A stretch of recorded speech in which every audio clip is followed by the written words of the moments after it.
offer. Faiz, the focus has been on Republicans and the divide within the Republican Party on tax increases or not. But there is something of a split in the Democratic Party as well on entitlements. Some people, a lot of political strategists I know, saying let's not even get into the Medicare, Social Security conversation. Is your party ready to have that serious conversation, to Michelle's point about challenging party orthodoxy for the quote-unquote good of the country? They've already proven that they are, and in the last round of deficit negotiations, President Obama indicated he was willing to talk about it. I think that President Obama and the Democrats deserve some credit for having gamed out a strategy that I think works to their benefit. If Congress does nothing, you still get $1.2 billion in deficit reduction, and if you do nothing on the Bush tax cuts, they expire. And if you add those up, you get $7 trillion in deficit reduction over the next 10 years. That's a good outcome. Now the challenge is for Democrats to uphold those, not to change the law, not to start to waffle on the $1.2 billion in deficit reduction. The criticism in all of these deals up until now, though I'm not suggesting we have a deal, far from it, but in the deals up to now, debt ceiling,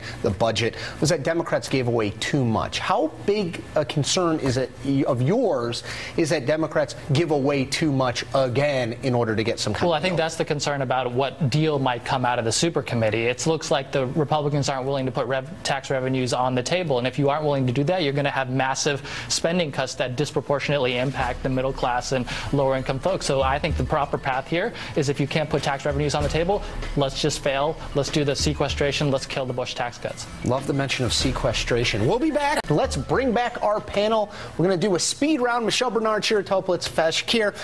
I was fascinated by this Bloomberg poll in Iowa. The numbers for Mitt Romney are striking. 77% of people say he's qualified to be president. 75% has business experience to create jobs. Now, also, 48% say he will do or say anything to win. They probably say that about most politicians. But Romney in Iowa, Michelle, I'm fascinated by. He really has done very little there. Do poll numbers like this either entice him or force him to play in that January 3rd Iowa caucus? You know, I think that polls like this probably tell him that he's okay. He doesn't need to probably do much more in Iowa. I mean, the numbers are surprisingly good. When you look at whether or not he'll flip-flop or do or say anything to win, I actually thought the numbers would have been higher in Iowa. Given where he is, maybe he just stays the course and focuses on New Hampshire. And does he, Shira, does he just stay the course and see, well, we'll let Iowa be Iowa, I'm not going to do too much there, and I'm just, to Michelle's point, I'm going to win New Hampshire and worry about it from there? Or does he go for the political death blow and try to play now in Iowa and win?